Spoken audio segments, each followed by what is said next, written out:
Good evening. Welcome back to another live stream one-on-one interview here with Hidden Gem Sports Scouting. We just knocked out one interview. We're moving from East Tennessee now to Middle Tennessee. Donte DeSalle, wide receiver out of Concordia University. Um, how you doing this evening, Dante? I'm doing great, Mr. Potts. How are you? Man, I'm doing all right. I'm doing okay. I swallowed a ham and cheese sandwich and ready to knock out another interview here. What's Yeah, your day been like? You've been training kids? yeah, man. I just got done training some of my clients, some of my young clients today. Then I did a little bit of training myself. So it was a good day. Good day. It was nice, warm weather. Wasn't snowing or nothing like we had a couple days ago. Uh, hey, it still gets cold at night. I'm gonna be honest with you. The temperature drops on down. Yeah, yeah, that's true. You're lucky during the day. You got about 50 at least, 55 maybe. Yeah, Because yeah, it was that nice sun goes today. down. That sun goes down, it gets cold. Yeah, sometimes the sun be out and it still be cold. I'm like, what's going on? Like, what is the sun doing out if it's not gonna warm it? But that's how I go in Tennessee. We just got done talking to Ethan Owens, formerly Ethan Williams, defensive back out of Maryville College. He's over there in the Knoxville area. So um, I was telling him that I had to interview you next, and so he said he was going to tune in. So Okay, yeah, Ethan, my younger brother plays at Maryville. His name's Jr. He plays basketball. Ethan, he's over there. I think he went to Fulton High School. So um, we were talking a little earlier about you know football coaches and rings and stuff. I think Ethan's got a couple of rings himself. Okay, okay, big rings. Yeah, he was talking about how much better high school football is in East Tennessee than Middle I Tennessee. knew you was gonna try to say something like that. The little grin on your face, you was gonna poke something in there. Hey, he tried to throw it out there. He said his junior and senior year they went 15-0. Yeah, that's because they don't be playing nobody. That's why you got all the competition in Middle Tennessee. I tried to tell him that. I tried to tell him the competition's out here in the Middle Tennessee area. Yeah, He swore East Tennessee's got better football though. yeah. I mean, hey, they did their thing. He got his rings. Much love to him, man. Yeah, they got a couple of them. So let's talk a little bit here. So you're from the Middle Tennessee area, from Nashville. Tell everybody a little bit about where you played your high school ball and what your journey has been like thus far. Where where you went to college at, where you played your college ball, and you know what's happened since your college days and where you're at right now. Yeah, so I went to Page High School in Franklin, Tennessee. Got to play with Coach Rathbone there. They just made their first state championship appearance this past year. So big ups to Page High School. But after that, I went on and played at WKU. Got a chance to play under Bobby Petrino and Jeff Brom there. And then afterwards, I did a prep year at Midwest Preparatory Academy in Illinois. And then I went on to finish up my career at Concordia University in Ann Arbor, Michigan. Okay. Now, of course, you had your first professional opportunity this last season with the Wyoming Mustangs and in the CIF. Ethan has been signed by the Southwest Kansas Storm, formerly the Dodge City Law, formerly the Oklahoma Flying Aces. Yeah, Um, they changed their name about 50 times. Huh? yeah, so he's going to get a chance to see kind of what you've already seen with the professional indoor level. Um, Talk to me real quick about your experience with the Mustangs as far as that first professional contract. You got your first professional touchdown pretty quick out of the gate. What was that all like for you? Not knowing for sure if you were going to be able to play pro ball or not, to getting your first contract and being on the field and catching that first touchdown and just knowing that you have the capability of playing at a higher level? Man, it was it was amazing. Um, Going into it, I mean, obviously, a lot of people coming from college, high school, they haven't played in indoor football before. So it's kind of a different game. It's faster. You got the walls there. There's different schemes sometimes with play calling. But as far as the professional atmosphere goes, it's one of a kind. You got the fans right there on the walls. I remember after my touchdown, I think a fan tried to give me some beer, like some popcorn and stuff, and I was just looking at him like, nah, I'm good. But they're real interactive with the players. You can high five and stuff. So that part is fun. It's real fun. Um, Being able to score my first touchdown was amazing too. Um, so being able to learn from some guys, some vets that was on the team that's played in the NFL, CFL, different professional levels was a good experience too because I got to pick their brains a lot and get some more knowledge about the game. Yeah. Did you ever think about what it would be like if you had to go up and over the wall for a ball? You know, that you've seen some games on YouTube where guys have gone up to catch a ball and end up sitting in the lap of the person on the front row and eating their popcorn, while they're sitting there. Did you ever think about that? Like what that would be like if you had to go up and over? I tried not to think about it because I think if I did, I probably wouldn't want to go up and over. But definitely, in practice and in the games, I hit the wall a few times, and some when you go to certain arenas, some walls are different than others. Like I know Omaha Beef wall, they use hockey walls, so like if you run into those, it's like taking the breath out of you. Like, but Wyoming's walls was kind of like they weren't like actual hockey walls, so I think one time we had players like go through the wall, like so it was definitely different, but at the same time, it was fun. It's fun sometimes when you on kickoff or when you on defense going and tackling a guy into the wall and like hearing the crowd go ooh, like So that was fun. We had a receiver a couple years ago, a client of ours at the time, Drake White, out of Weber State. He caught a ball in the back corner of the end zone, and he had his back to the wall, and he had to go up high and get the ball. And of course, he goes up and high points the ball, and he kind of lays back and goes over the wall on his back onto the concrete, right there, kind of in the walkway Yeah. coming into the arena, basically.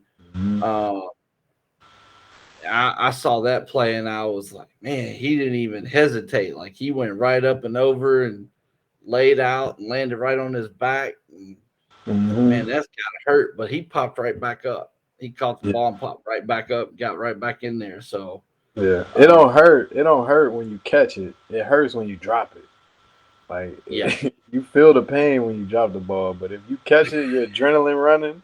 You like, yeah, you don't feel it until after the game. that I to me, I think that's one of the unique experiences about playing professional indoor and arena ball, even though it's kind of the minor league level, so to speak, to professional football, um, is that more personal interaction with the fans and that really up close and personal, experience for a fan to see it and be right there next to the players and the action right there. I think it's really neat for the players because you get to interact with the fans and the fans really appreciate that and shaking hands and signing autographs. What was that like the first time, after a game, having people come up and ask you for an autograph and wanting to know who you are and where you played your college ball? What was that experience like for you? Man, it felt great. It felt real good. Um, Having 100 kids run up to you after the game, whether you had a good game or not, they don't care. They just see you on the field. They see you out there playing, and They just wanna know. They just wanna know who you are. They want to get a few pictures, sign autographs. That makes their night. Sometimes it makes you leave a long lasting impression on somebody. Kids coming up asking for your gloves, asking for wristbands and stuff, and it's like I had to go buy a new pair of gloves almost every week. 'Cause, like they come up and they like, can we have your gloves? And like a few times I had to be like, nah, because I was running out of gloves. But it's Budget's getting low. yeah, it's real fun though. It's real fun, like you said. It's a genuine interaction that you have with the fans. Most of the Right. time, most indoor teams are in small cities, so you see these fans out like when you go out and eat places or when you have team events to sign autographs and stuff. You run into the same people, and it's just a genuine atmosphere.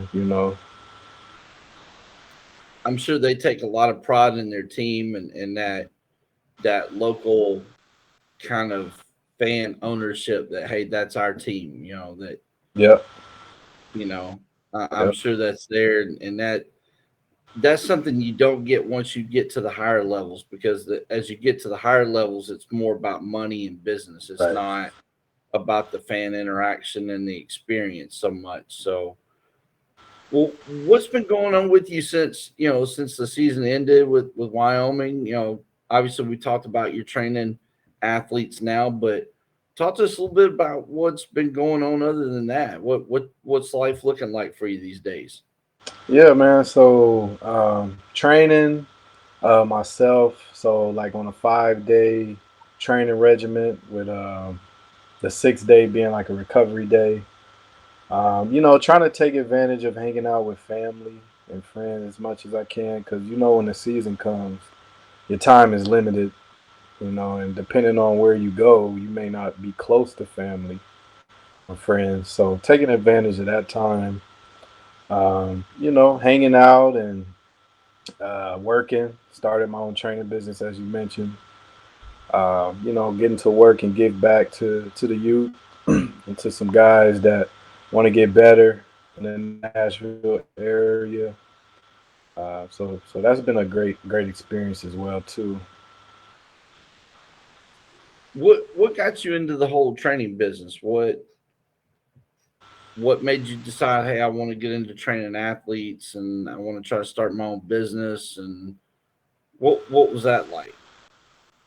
Yeah. So originally I started off doing it for free. Like I would during the summer, like in college, I would come home, or even when I was in school, some of my teammates and friends, we would all get together and I would just write up workouts. I would ask them like what they wanted to improve on, what their goals were, and then I'll just write them workouts and I would do it with them. Like we would do them together. So it started off like a fun thing that I like to do.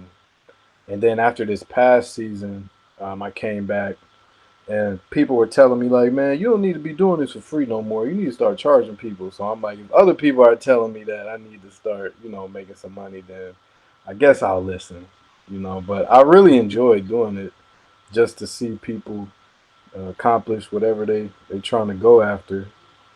But yeah, started working with small kids first. So like, elementary school, middle school kids, and then elevated to high school, college guys, and then also like older population, so people that are elderly that have knee, back issues, stuff like that. So it's been a nice experience being able to work with a large group of people.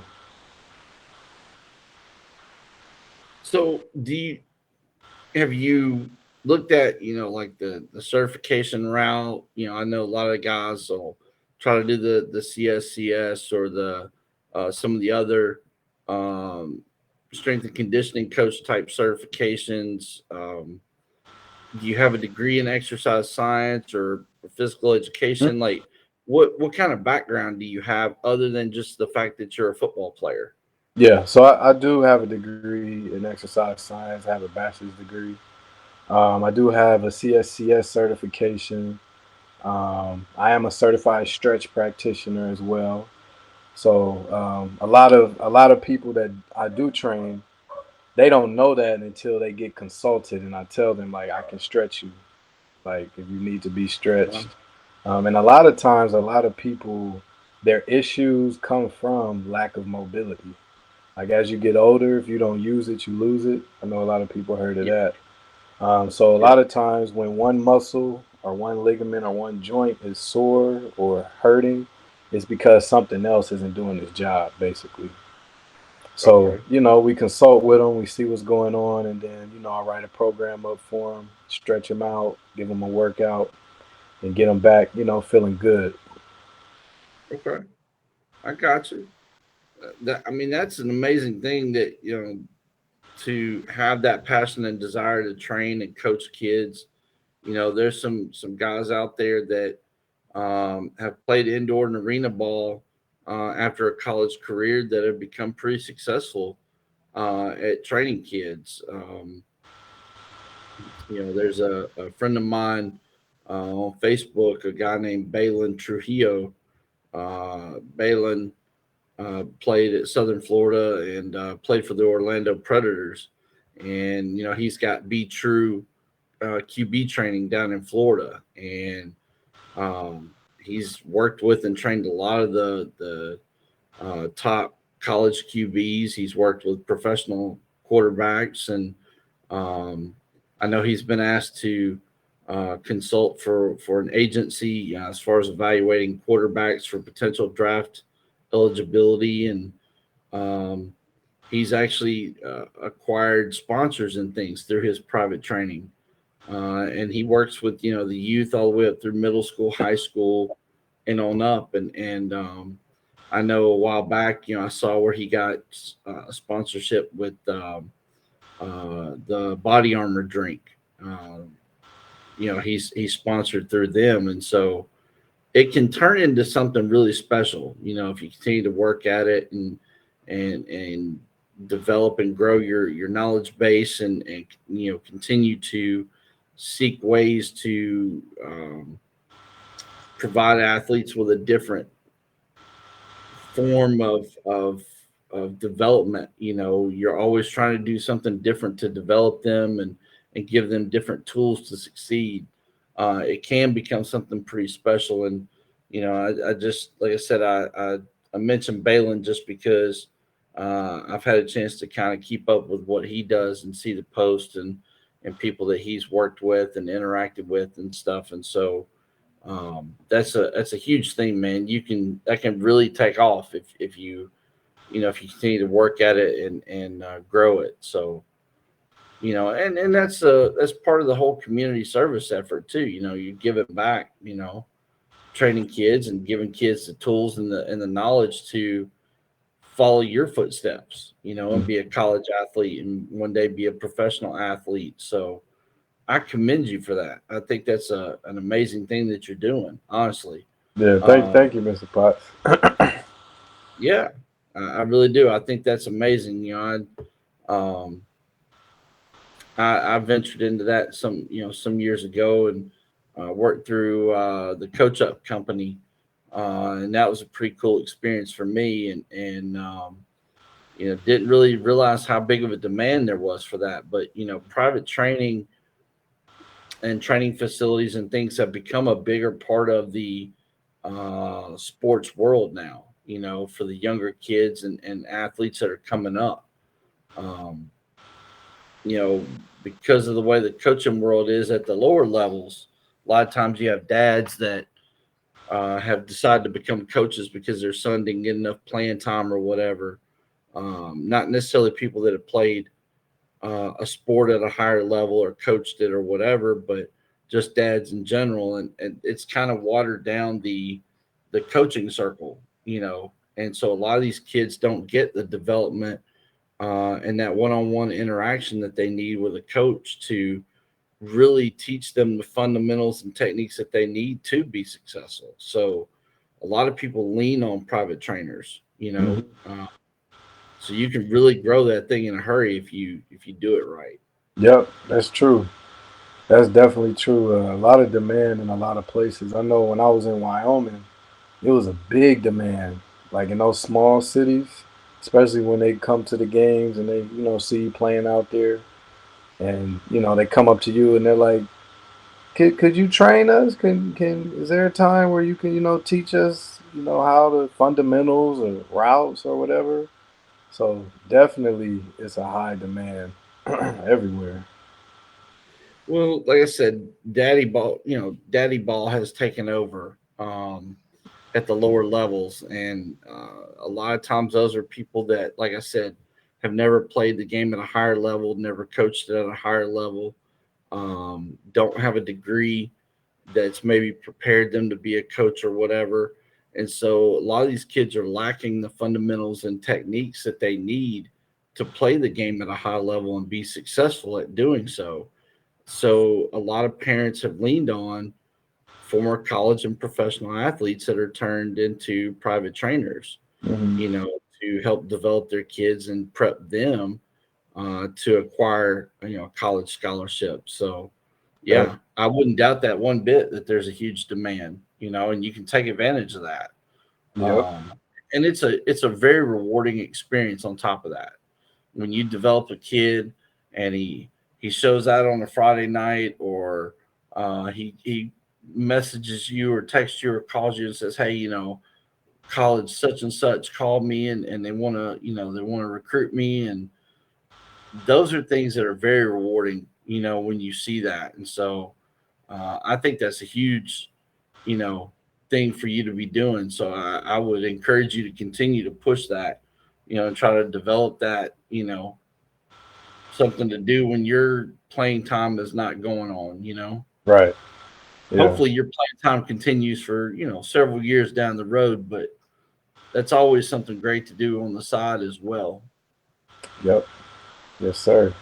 Maybe you'll have your own facility one day and Yeah. be running a major operation. I'll invite you so we can get them ham and cheese sandwiches off you. All them ham and cheese pounds you got on you. Yeah, you don't want to do the ham and cheese route. Let me just tell you, you put on weight in a hurry. I Yeah. probably need to come do some training sessions with you. Yeah. Yeah, man.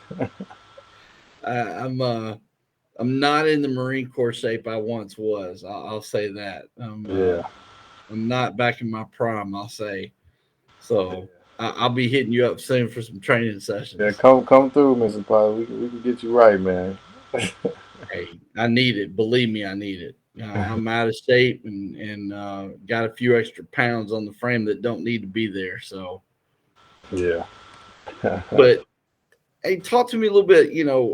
Other than the coaching thing, are you involved in any kind of community service efforts? Are there things that you want to become involved in now that you've begun your professional playing career? Yeah, most definitely. Me and my family, we all get together at least one time a year and give back to the community in Nashville. So we go Centennial Park, or we'll go to off of Church Street, and we'll just give things, food, clothes. When it's cold out, we'll give like hand warmers and things like that. And we've been doing that since like my freshman year at college. Um, but definitely moving forward, I do want to get involved in even more community um, outreach programs, whether it be with shelter or food drive or something like that. Definitely, as I begin to progress in my professional career, I want to have my own community outreach program or organization. So, looking forward to doing that in the near future. Yeah, one thing that I always enjoy taking part in is with the Marine Corps is the Toys for Tots drive, for Mhm. Christmas, and um, providing toys to kids that don't have a chance to have you know Christmas like a lot of us do. And so um, I think that a lot of teams, a lot of organizations find it, important to bring in players that are really committed to giving back and being a part of the community. And so I always try to make sure we talk about that and let the athlete, share their insight on what they think is important and what they're trying to be involved in, or things that they already are involved in. So, Mhm. uh, you know, sounds like you've already got kind of a path laid out for that, and you're involved in doing some great things already. Um, so that's a huge thing. It's a commendable thing to give back, because there's not enough people in the world today that take time out to give back to others. Mhm. So when you find people that are committed to that and really believe in that, um, I think that's an amazing thing. So Yes, tell me sir. this, talking about things like that, giving back to the community and things, community outreach. How important is it to you what a team, the coaches, the fans, your teammates, front office personnel, trainers, doctors, whoever? How important is it to you what they think about you, not only as an athlete but as a human being? I think it's very important. Um, I was able to go to a good college, Concordia University, and they did a good job at grooming all of us to have good character, and how important it is to have good character, and how your name, it travels. And if you have a bad character, or if you have bad character, that will get around eventually. So being able to have an upstanding reputation and good character plays a huge role in your professional journey. It makes people comfortable with working with you, makes people trust you, make people think that you're responsible enough to handle the role that they're giving you. So that's an aspect of my personality that I take, relatively seriously. So on the flip side of that coin, athletes are role models for younger athletes, and for non-athletes.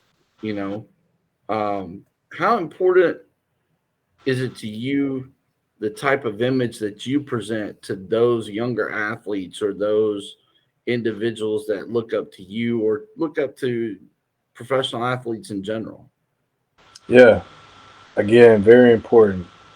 I think it's great to set a good example for those that especially want to take the same path as you. I'm getting to see a lot with, my training business and how I'm able to give my experiences to those that want to play varsity high school football, or want to play college football, or want to play professional football. Those That's kind of like the most fulfilling feeling you can get as a player or as a trainer, is that you're giving functional and right advice to athletes in order to help them to achieve the goals that they have. That's a great answer. Great answer. Well thought out. I think it's important. That we give a platform to clients to be able to express, their thoughts on those particular subjects, because those are things that teams want to know about a player before they sign them, as to um, what their views are on professionalism and character and leadership and all those different things. um, I think you have an amazing outlook on that, truthfully. And it sounds like Concordia did do a good job with you guys. Mhm.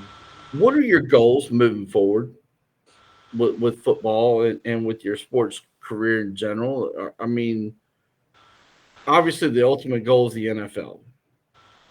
Everybody wants to make it to the NFL, but what are your immediate goals? You had a chance to play some indoor ball. Um, First year experience, first year organization maybe wasn't quite the way you would hoped it would be. Are you looking to go overseas? Are you looking to find a different indoor team to continue building your resume? Um, are you looking at the XFL down the road for 23? Like, what are your more immediate goals?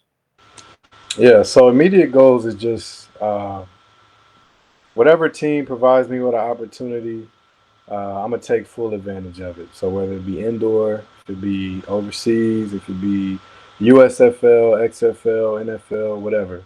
Right now, I'm just hungry to play, and whatever team I end up playing with takes a chance. They're not gonna be sorry.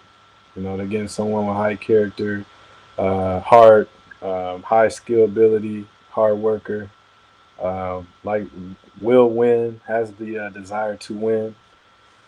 So that's more of immediate. Down the line, obviously NFL, that's the goal.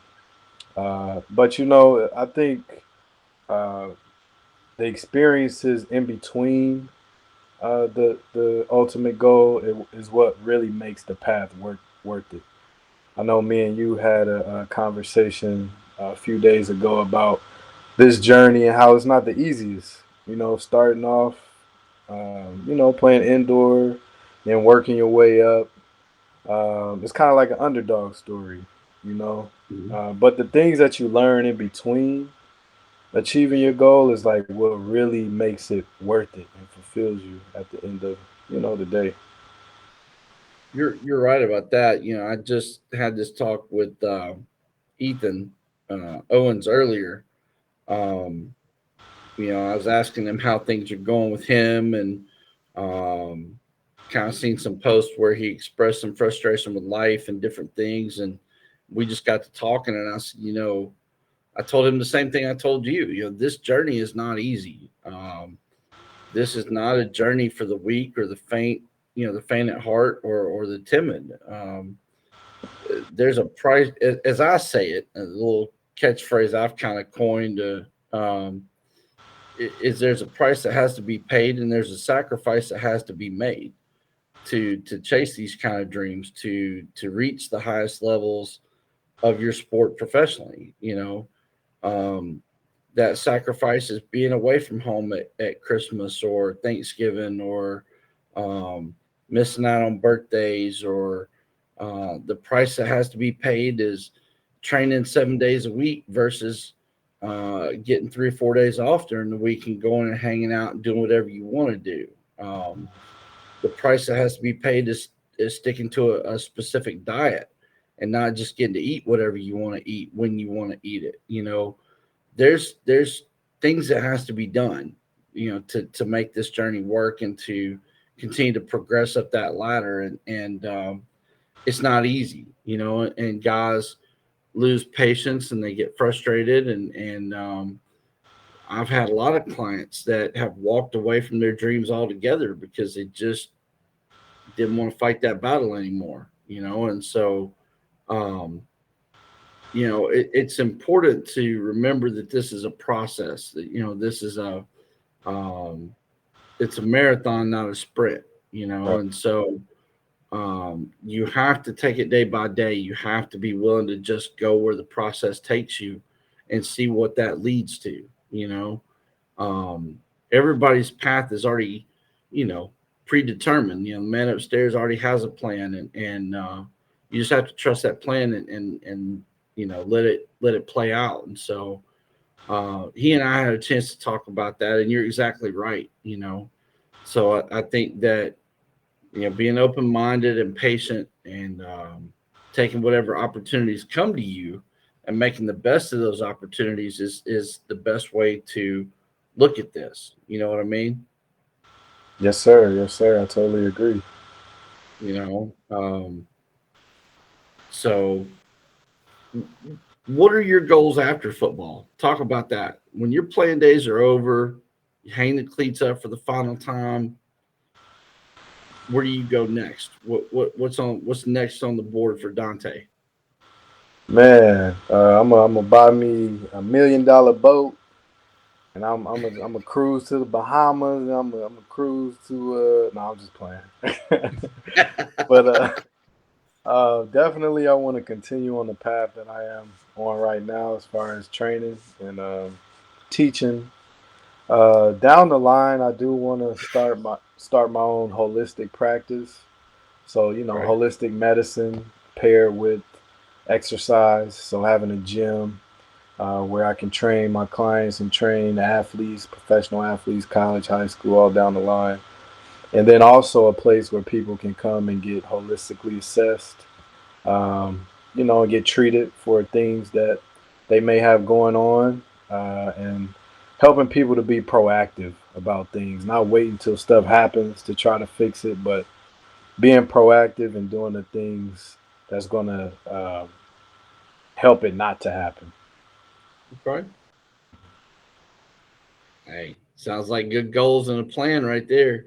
Just make Yeah, sure when you get that boat, you circle back around, or let me know what day it is so that I don't miss the boat. I got you, man. We ain't gonna have no ham and cheese on there, but we'll have some sandwiches on there. I got you. Man, I'm like a little kid sometimes. A ham and cheese sandwich, fruity pebbles for breakfast, and Uh huh. Yeah. I'm like a little kid at times. Yeah. Certain things I grew up with, I just stick to it. It's just a comfort thing, I guess. Yeah. That's true. Well, listen, let me ask you this.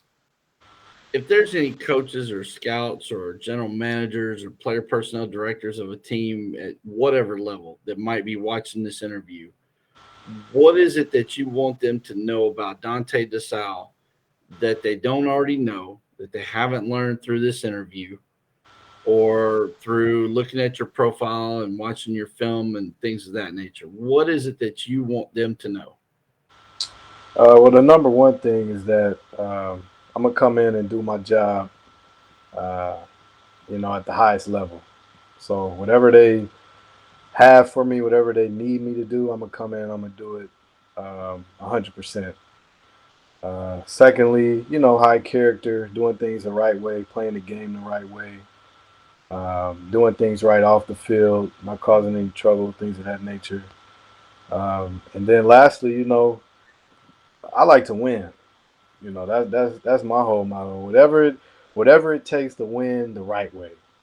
So I'm gonna give my 100% all heart, work ethic on 100% in order to help the organization that I do end up going to win. Good deal. Good deal. I'm gonna throw this out there because I threw it out at Ethan. I'm gonna throw it out to you now.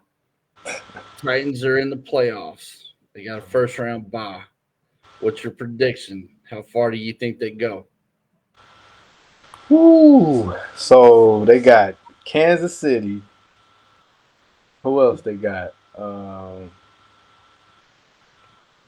Who else is in the playoffs in the AFC?